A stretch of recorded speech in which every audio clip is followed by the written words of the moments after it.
you've been hating on Hulu for a little while. Sure. Why is that? First of all, I've never hated on Hulu. Come on, I can just bring up on the web.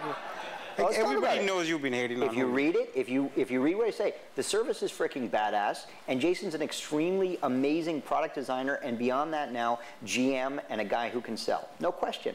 He's freaking good at his job. It's impressive. The place is the best place in the world to go for rebroadcast content online in a streaming manner. Yeah. Right? I'm being respectful to Apple, which is a pretty super service as well.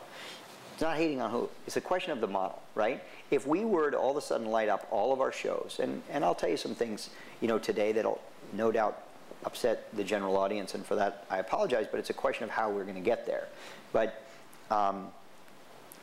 if you put up a show now and you make it embeddable and you start it at 12 o'clock Hawaii time, you're killing these things like C3s, and you're killing a $120 billion opportunity.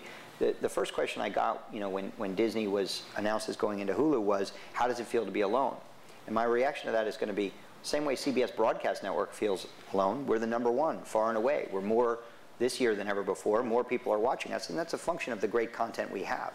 99.9% of the stuff we do is a direct derivation of the great content we have. However, you can't protect it, right? You still have to stream it. You still have to put it out there. My question is, before you go putting it everywhere in full episodes. So videos are important. So when I make a video distinction, I could say you got clips, you got full episodes, etc. You got to take it to where the audience are. But every chance you got for now, you got to make sure that they know that it's also on this screen, just to remind people that that's where the market is. But the real end result, and Hulu's just as aggressive at as we are, is how do you bring that 120 to also expand onto the internet and onto the mobile phone? So you basically think... By the way, that's a different conversation with clients. Yeah. So that's where it's really important. So you think Hulu and its parent companies will be in inherent conflict going forward, and they will... No? I don't. You mean, no, I think a business model is going to evolve, right? And by the way... You're saying that if, you know, the Hulu's business is basically changing the video habits of a lot of people who are watching the primetime TV right, it's either on their changing laptop. their habits or giving them what they want. Yeah. Whereas you're saying that, you know, you should be reinforcing the big screen all the time. No, for now I have to, because that's 120 billion reasons as to why I have to do it. You know, when they talk about, what is it, analog dollars into digital pennies?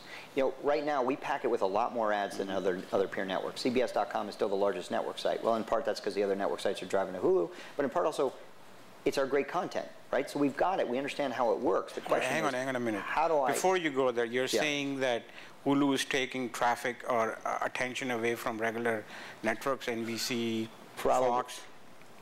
I don't, you know what? It's a question for Jason. I don't know the answer to that. It's a question for the NBC. But you made a statement, so... Well, I'd take a guess at it. You feeling empowered in that shirt? Of course I do. So, I think, I love you, babe. Dude, I'm out here, I'm not your friend. You know that. That's the way it has to be, so long as I stay facing you and don't turn around. You can look away and prove what I'm saying is right. I think you could make... Well, by the way, wait a minute. Okay, you asked a question that's actually rooted in metrics. So the great Nielsen's about to present. And the beauty of the web is, of course, that it's this infinitely quantifiable new medium that I can tell not only reach and frequency and branding points to report back to George Schweitzer, the CMO of CBS, but you can tell how many people basically stopped, turned around, gave it a half look, then went back to the kitchen, all the online equivalent of that. We've got to figure out how we translate that into reach and frequency. But I'm guessing, based on Nielsen, that based on the amount of content that's being put out by NBC on NBC.com versus Hulu, you could make an argument that that content that's being watched on another site is actually hurting the core site, the NBC.com, from where it was. I know NBC.com, just to pick on them, hasn't grown nearly as much as it used to be a position of complete leadership in there. Now, it's probably also related to the fact that the network has slipped maybe in content and ratings points on air as well, so the content's not as good. Okay. The one thing, just to be clear though, and Jason got this figured out at Hulu too, I'm not saying don't super distribute your video, right? This is CBS. We super distribute our video from day one 3 years ago, but what that did, thanks to the great PageRank system and all the things about the web that work sometimes antithetically to other media, the more you distribute it, the more relevant your route gets, and that's why you can actually build your base.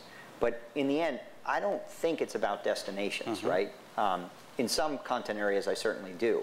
But I think it's more about your core content and making sure that it gets seen, it gets counted, and it gets, I hate to say it, but it gets, sometimes I hate to say it, but it gets paid for.